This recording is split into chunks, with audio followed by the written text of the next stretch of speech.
Depuis le début des années 60, l'homme ne cesse de repousser ses limites en matière d'innovation et de technologie. En 1962, alors que le communisme faisait force, l'US Air Force demande à un petit groupe de chercheurs scientifiques de créer un réseau de communication militaire capable de résister à une attaque nucléaire. Le concept de ce réseau reposait sur un système décentralisé permettant au réseau de fonctionner malgré la destruction d'une ou de plusieurs de ses machines. En août 1969, indépendamment de tout objectif militaire, le réseau expérimental ARPANET fut créé par l'ARPA, un centre de recherche en projet avancé, afin de relier 4 instituts universitaires, le Stanford Institute, l'Université de Californie à Los Angeles, l'Université de Californie à Santa Barbara et l'Université d'Utah. Le réseau ARPANET est aujourd'hui considéré comme le réseau précurseur d'Internet. Il composait déjà à l'époque certaines caractéristiques fondamentales du réseau actuel. Un ou plusieurs nœuds du réseau pouvaient être détruits sans perturber son fonctionnement, la communication entre machines se faisait sans machine centralisée intermédiaire, et les protocoles utilisés étaient basiques. En juillet 1972, Lawrence G. Roberts améliora les possibilités ouvertes par ses collègues, chercheurs antérieurement en développant la première application permettant de lister, de lire de manière sélective, d'archiver, de répondre ou de faire suivre un email. Dès lors, la messagerie électronique n'aura de cesse de croître pour devenir la principale utilisation des réseaux du début du XXIe siècle. Internet est un réseau reliant d'autres réseaux à tous les ordinateurs de la planète. Aujourd'hui, ce vaste système est disponible et accessible publiquement par tout le monde et à n'importe quel moment. Le monde entier peut partager et échanger des informations. Cette invention est décentralisée, ce qui signifie qu'aucune entité ou appareil n'en a le contrôle. Un ordinateur peut se rallier au web par le biais de câbles téléphoniques, de données numériques, fibres optiques ou lignes sans fil. Les différentes bases de données permettent d'échanger des informations d'avant en arrière. Internet est utilisé par plus de 3,5 milliards de personnes dans le monde en 2016, comme l'affirme un article consulté sur le site Le Journal du Net. Internet est d'ailleurs l'un des principaux contribuables de la mondialisation et mise en relation de différents pays du monde. À l'intérieur de ce réseau existe le Deep Web. Le Deep Web, ou Web profond en français, désigne la partie de la toile accessible en ligne, mais non indexée par les moteurs de recherche classiques généralistes tels que les plus célèbres d'entre eux, Google, Yahoo ou encore Bing. Certains moteurs tels que Bayes prennent en compte cette partie du réseau. Cette terminologie oppose Web profond à Web surfacique.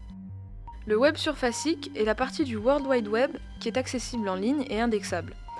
Le Deep Web représenterait 96% de l'intégralité du web, alors que le web accessible par tous ne représenterait que 4% du contenu. C'est en accédant à cette plateforme, le Dark Web, qu'on entre dans l'univers sombre du réseau infini qu'est Internet. On emploie souvent l'expression « la partie immergée de l'iceberg » quand on veut parler d'un phénomène masqué. Eh bien, le Dark Web, c'est un peu l'iceberg caché du monde des Internets. Activités illégales y émergent en abondance, sans remords ni scrupules de la part de leurs précurseurs qui en tirent toutes sortes de profits. Vente de drogue, d'armes, blanchiment d'argent ou encore tueurs à gages. C'est aussi cet anonymat qui permet à des groupes terroristes, néo-nazis ou pédophiles, ou encore journalistes ayant été réduits au silence par les régimes dictatoriaux de leur pays, de communiquer sans s'inquiéter de possibles répercussions, leur sécurité étant assurée par des protocoles informatiques invisibles par des réseaux superposés. En outre, s'y trouve un amas de données à l'abri des regards indiscrets. Mais malgré ces diverses activités s'éloignant au plus haut point des standards d'éthique morale, une interrogation se présente. La liberté d'expression donne-t-elle le droit d'aller à l'encontre des principes moraux et fondamentaux de l'humanité sur le Deep Web ? Pour commencer, pour vous, combien de pourcentage pouvons-nous percevoir de l'ensemble d'Internet ? Vous direz probablement un pourcentage large, ou bien la moitié qui est de 50%. Eh bien vous vous trompez. Nous ne pouvons voir que 5%, seulement 5. Il y aurait donc 95% que nous ne pouvons pas entrevoir. Cela peut paraître invraisemblable, mais c'est une réalité. Certes perturbante, mais c'est une réalité. Une étude de juillet 2001, réalisée par l'entreprise Bright Planet, estimait que le web profond pouvait contenir 500 fois plus de ressources que le web indexé par les moteurs de recherche. Ces ressources, en plus d'être volumineuses, sont souvent de très bonne qualité, notamment parce que la compression des fichiers y est moins conséquente. Mais il s'agit tout de même de ressources illégales. Ce web profond était en fait visible lorsqu'Internet fut créé, mais il fut censuré par la suite par les moteurs de recherche que nous connaissons. Cela a donc constitué la face cachée d'Internet. Cela a été censuré, donc interdit par la loi, car dans cette partie d'Internet se cachent des activités plus ou moins illégales. Beaucoup de sites du Deep Web ont été fermés et supprimés par les cyberpoliciers, mais ont été réouverts peu de temps après par les utilisateurs du Deep Web. Il y a donc une démarche qui intervient contre cet Internet sombre. Mais comment expliquer que, dans les millions de personnes qui s'y connectent dans le monde entier, très peu de personnes sont arrêtées? Eh bien cela est dû à un réseau informatique mondial appelé Tor. Il se compose d'un certain nombre de serveurs, appelés nœuds du réseau et dont la liste est publique. Ce réseau permet d'anonymiser l'origine d'une connexion informatique. Cela peut entre autres servir à anonymiser la source d'une session de navigation web ou de messagerie instantanée. Cependant, l'anonymisation du flux n'est pas suffisante, car l'application peut potentiellement transmettre des informations permettant d'identifier la personne. C'est pourquoi le projet Tor développe également un navigateur web basé sur Firefox. Ce navigateur est nommé Tor Browser, qui a été spécialement modifié pour préserver l'anonymat de leurs usagers. Tor est aussi un outil de contournement de la censure sur Internet. Il permet aux personnes l'utilisant d'accéder à des sites, contenus ou services bloqués dans certaines zones du monde. Tor fait circuler le trafic de ses utilisateurs via une série de relais. Ce procédé signifie que la localisation d'une connexion est transférée dans plusieurs lieux du monde dans un intervalle d'environ 30 secondes. Cela permet donc de ne pas être tracé. Il est aussi possible pour chaque utilisateur ou utilisatrice de publier des contenus via les services Onion de Tor sans révéler la position de ces services. Mais il existe aussi une autre forme d'anonymat dans le Deep Web. Il s'agit du Bitcoin, une monnaie virtuelle multilingue appelée aussi crypto-monnaie. Le Bitcoin a été fondé par le japonais Satoshi Nakamoto et développé par Vladimir van der Laan. Sa première version date du 3 janvier 2009, mais il a été amélioré et finalisé dans sa dernière version 0.13.1 le 27 octobre 2009. Le Bitcoin provient de l'anglais bit, qui signifie unité d'information binaire, et coin signifie, lui, pièce de monnaie. Son unité de compte est limitée à 21 millions d'unités et divisible jusqu'à la 8e décimale. Toutes les transactions sont vérifiées par les nœuds du réseau et enregistrées dans un registre public quasi infalsifiable appelé blockchain. Le système fonctionne sans autorité centrale, ni administrateur unique. Bitcoin est la plus importante monnaie cryptographique décentralisée avec une capitalisation proche de 10 milliards d'euros en 2016. Les bitcoins peuvent ensuite être échangés contre d'autres monnaies, biens ou services. Le prix de la crypto-monnaie est fixé principalement sur des places de marché spécialisées. Il n'y a pas d'autorité centrale pour fixer le prix. Et selon la loi de l'offre et de la demande, le prix de la crypto-monnaie peut varier d'une place d'échange à une autre. En tant que moyen de paiement, Bitcoin est accepté par un nombre croissant de commerçants qui ont des frais de transaction généralement inférieurs aux 2 à 3% pratiqués par les organismes de cartes de crédit et oscillant, pour le système Bitcoin, entre 0 et 2% du montant de la transaction. Contrairement aux cartes de crédit, les frais éventuels sont à la charge de l'acheteur et non du vendeur, qui choisit d'en payer volontairement. Une transaction Bitcoin est irrévocable et ne peut être annulée. Malgré une croissance de 500% du nombre de marchands acceptant le Bitcoin en 2014, la crypto-monnaie n'est pas encore très implantée dans le commerce de détail, mais continue de s'implanter dans les échanges commerciaux. Depuis sa création en 2009 et jusqu'à la fermeture par les autorités américaines de Silk Road, Bitcoin a été utilisé majoritairement comme moyen d'échange par des réseaux criminels pour des jeux d'argent, acheter des substances illicites et des bases de données piratées. La crypto-monnaie a attiré l'attention des régulateurs financiers, des organes législatifs de différents pays, notamment américains, et des médias. Néanmoins, ces dernières années, la crypto-monnaie a mûri et un nombre croissant d'études concluent que ces activités illégales, bien qu'elles existent toujours comme dans tout système de paiement, ne représentent plus qu'une part minoritaire des échanges de la crypto-monnaie. Le Sénat américain reconnaît par ailleurs que le Bitcoin permet de fournir parfaitement des services financiers légitimes. Dark Web et Deep Web, connaissez-vous la différence? Il ne faut pas confondre les termes Dark Web et Deep Web, qui font appel à un ensemble de notions différentes, car le Darknet, contrairement au Deep Web, est une phase beaucoup plus sombre d'Internet. Dark et Deep Web, on aurait presque l'impression qu'il s'agit de la même chose. Il existe d'ailleurs certains reportages sur ce sujet, plus ou moins délicats, comme par exemple reportage intitulé Darknet, le côté obscur du web, d'Envoyé spécial en 2014. Vous vous en doutez, en réalité, ces termes pourtant proches désignent différents aspects du web invisible.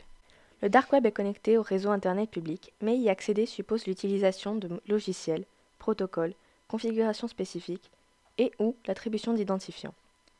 Le dark web constitue donc une petite partie du deep web qui l'englobe, mais sans s'y limiter. Le dark web est distinct des autres réseaux distribués car le partage y est anonyme, c'est-à-dire que les adresses IP ne sont pas partagées publiquement, et donc les utilisateurs peuvent communiquer avec peu de crainte d'interférence gouvernementale ou d'entreprise.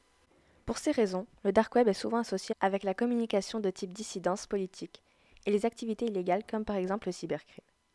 Plus généralement, le dark web peut être utilisé pour décrire tout type de sites non commerciaux sur Internet ou pour référer à toutes les technologies et communications du web underground, plus communément associées avec les activités illégales ou dissidentes.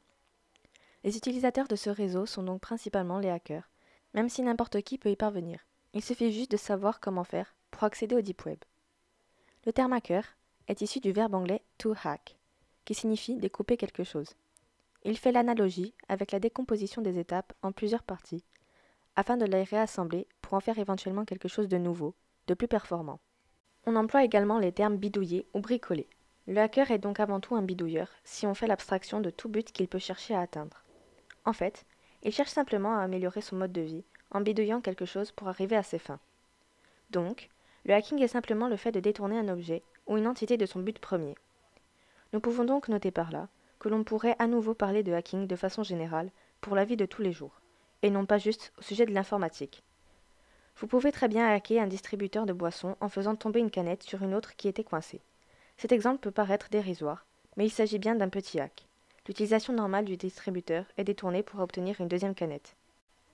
Le hacker au sens informatique est donc une personne qui cherche à connaître le fonctionnement détaillé d'un système et partir à la recherche de petites combines qu'il juge pratiques et qui permettent de créer quelque chose d'autre ou de meilleur. Il détourne donc un système ou réseau de son but initial. Ce détournement peut être tout à fait légal et utile. D'ailleurs, aujourd'hui, beaucoup d'inventions et de systèmes que l'on utilise viennent du travail des hackers. On les appelle les white hats. Mais bien sûr, ce détournement peut aussi être illégal. Typiquement, il s'agit d'exploiter des bugs ou des faiblesses pour gagner l'accès à une machine. Et c'est probablement la définition la plus populaire de ce terme. Ces hackers malveillants sont appelés, eux, les black hats. Dans le dark web, plusieurs services sont disponibles, comme la vente de cartes bancaires volées, la création de faux diplômes ou la vente de faux passeports. Les black hat hackers mettent ensuite à disposition leurs services sur le dark web. Cela peut aller de l'achat de numéros de cartes bancaires ou de clones, qui sont des copies de cartes bancaires avec le code PIN fourni pour pouvoir l'utiliser en magasin ou pour des retraits, jusqu'à l'achat de diplômes, la plupart du temps avec inscription dans les bases de données de la fac-école concernée, rendant le tout indétectable. Il faut entre 2 000 et 3 000 euros environ pour un Master 2 à la Sorbonne. Et bien entendu, cela concerne aussi l'achat de faux papiers. Il propose aussi le blocage total des communications téléphoniques et Internet d'une entreprise ou d'un particulier pour un prix allant jusqu'à 20 euros par jour. Ensuite, les hackers peuvent proposer une mise sous écoute électronique de l'intéressé avec toutes les informations disponibles sur son serveur privé. Cela va même jusqu'à la disparition mystérieuse d'une personne ou de toute base de données, de sécurité sociale, de son compte en banque, de sa scolarité, et cela pour une dizaine de milliers d'euros. Mais il existe aussi la possibilité de rendre la vie impossible à une personne. Un hacker peut facilement faire perdre son travail à quelqu'un seulement en publiant des images pornographiques truquées de l'intéressé. Nous avons ensuite mené une enquête afin de connaître les différentes activités qui existent dans le dark web. Pour cette enquête, nous sommes allés à l'extrême d'Internet.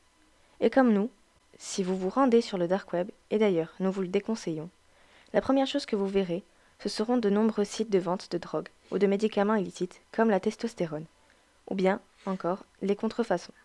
Ces sites sont prêts à vous envoyer votre commande jusque dans votre boîte aux lettres si le prix est suffisant. Toutes les sortes de drogues sont disponibles dans le dark web. Par exemple, vous pouvez prendre 10 capsules de LSD pour 0,160 bitcoin, c'est-à-dire pour environ 100 euros. Les substances illicites sont sous vide et sont, la plupart du temps, camouflées dans de faux objets pour échapper à la douane. Ces sites font de même pour les armes ou autres objets dont la possession est illégale.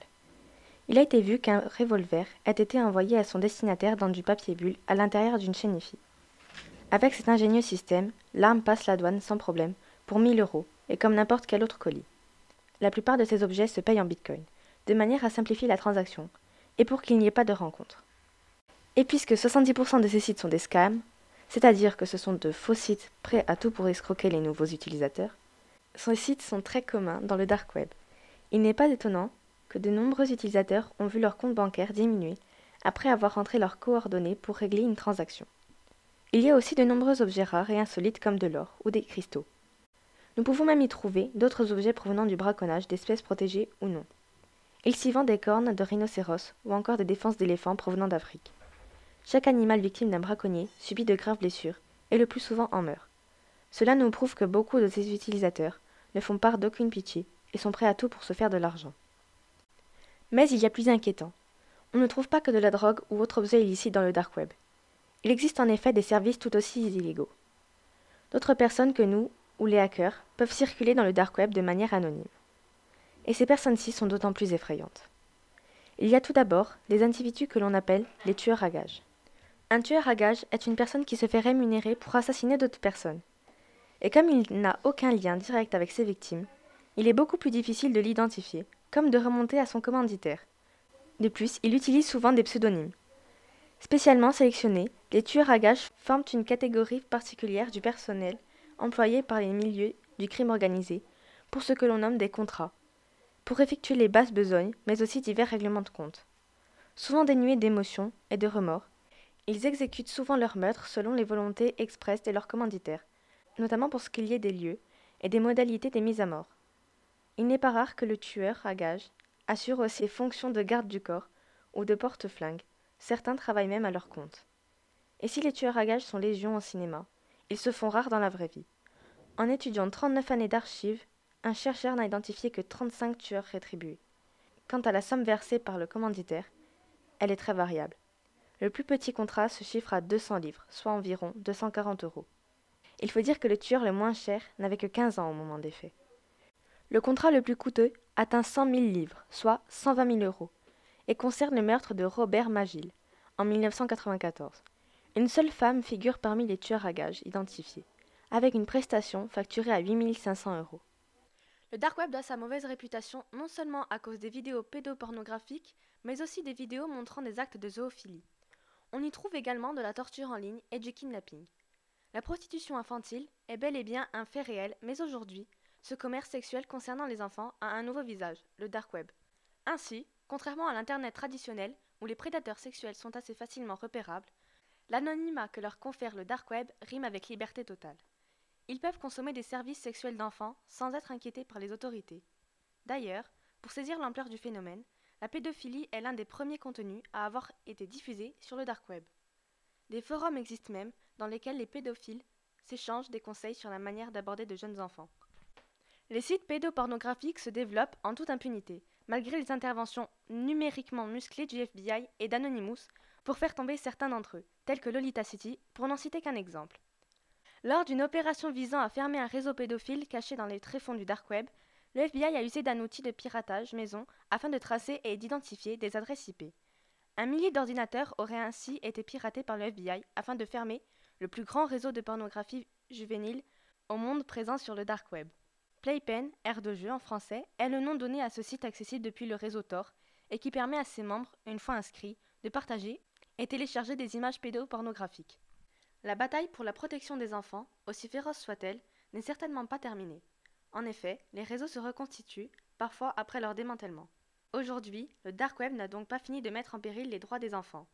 Puis, en ce qui concerne la zoophilie, acte où l'animal est l'objet du désir de l'être humain, est une pratique autrefois connue sous le nom de bestialité, à savoir que les individus ayant une attirance ou une excitation envers des animaux sont appelés zoophiles. Au XXIe siècle, ce terme est souvent utilisé pour désigner le passage à l'acte sexuel effectif qui peut découler d'une attirance zoophile. Dans la plupart des pays, les activités zoophiles sont illégales en vertu des lois de cruauté envers les animaux ou de crimes contre la nature. Cependant, la notion d'abus est contestée par certains zoophiles. Cette pratique est assez courante dans le dark web. Des vidéos et des photos y sont partagées, mais nous n'avons pas plus d'informations sur le sujet. Pour en finir, Parlons de la torture en ligne qui consiste à kidnapper des personnes, principalement sans domicile fixe, dont personne ne se préoccupe. De cette façon, leur disparition se fait invisible. Ces personnes sont ensuite entraînées dans une pièce appelée Red Room. Dans cette pièce, l'individu subit d'atroces souffrances devant une caméra dont la vidéo circule sur le dark web. Il y a donc des personnes à la cruauté sans égale pour torturer un être humain de bon cœur, mais aussi des personnes ignobles capables de regarder leurs semblables souffrir en y prenant du plaisir. Mais il y a une démarche spécifique pour accéder à de la torture en ligne. Le commanditaire fait une demande de vidéo au tortionnaire qui lui demande une certaine somme d'argent. Et c'est seulement après avoir payé les frais que le commanditaire obtient l'accès du lien et du mot de passe pour entrer dans le site web. L'utilisateur accède ainsi au live show. Les victimes sont présentées par un homme masqué afin de garder l'anonymat. Quant au commanditaire, il aura la possibilité de faire un choix de sélection et de décider quelle torture il souhaite leur affliger. La torture peut aller de la coupe d'un membre jusqu'à la torture à mort. C'est bien l'action la plus horrible que nous ayons trouvée sur le dark web. Nous n'avons pas de témoignages et d'exemples concrets de ces pratiques particulièrement barbares. Et d'autres exemples inimaginables, tels que la zoophilie, existent. Mais il n'est plus là pour nous question de creuser plus avant. Le Deep Web, bientôt dernier espace de liberté sur Internet, le projet de loi sur le renseignement prévoit de surveiller les communications des internautes. Il pourrait ainsi les pousser vers la partie cachée d'Internet où tout est permis. Avec ces mesures de surveillance du net, le projet de loi sur le renseignement pourrait pousser toujours plus d'internautes à quitter la surface du web pour communiquer à l'abri des grandes oreilles étatiques. Le Deep Web pourrait ainsi devenir l'Eldorado des criminels en tout genre, qui souhaitent s'organiser secrètement, mais aussi d'internautes lambda soucieux de préserver leur vie privée. Surveillance impossible. Dans cet espace, la surveillance est quasi impossible. Damien Bancal, expert en cybersécurité et responsable du site spécialisé Zatax, explique « Ce sont des adresses qui sont impossibles à retrouver à moins d'en connaître l'existence, et même en sachant qu'elles existent, on ne peut y accéder sans connaître le mot de passe. » Telle une hydre, la plupart des sites disposent de copies miroirs. Pour l'instant, les terroristes n'utiliseraient que peu le darknet. Ils ont besoin de communiquer à la masse, c'est pour cela qu'ils investissent d'abord les réseaux sociaux, affirme Damien Bancal. Mais face à une surveillance massive des réseaux internet classiques, la donne pourrait changer. Cependant, la cybersurveillance ne changera rien. Les criminels ont appris depuis longtemps à se servir de l'informatique et des outils qui permettent de rester discrets. Les conséquences pourraient donc être les mêmes qu'après la loi Hadopi sur la lutte contre le téléchargement illégal. Les pirates s'étaient alors réfugiés sur le Deep Web pour continuer à télécharger en toute discrétion. En 2010, les services français s'étaient ainsi fait remonter les bretelles par leurs homologues américains sur cette incitation à la discrétion qui rend plus difficile la surveillance des terroristes qui se terrent. Ces surveillances font écho à la liberté d'expression qui est utilisée pour contrer la cybercensure gouvernementale. En effet, la cybercensure interdit tant aux journalistes et citoyens d'évoquer des sujets sensibles que les autorités ne comptent pas faire parvenir à la connaissance des milliers d'internautes. Le Darknet a ainsi permis l'émergence de nombreux groupes défendant la liberté d'accès à l'information. Des journalistes sont ainsi formés par Reporters sans frontières aux pratiques du Darknet pour leur permettre d'exercer leur liberté d'expression. Mais aujourd'hui, le Darknet n'est plus seulement utilisé comme un outil en faveur de la liberté d'expression. Au final, le Darknet balance entre défense des libertés fondamentales et pratiques illégales. Ce qui est certain, c'est que le Darknet est le lieu pour répondre à l'interdit.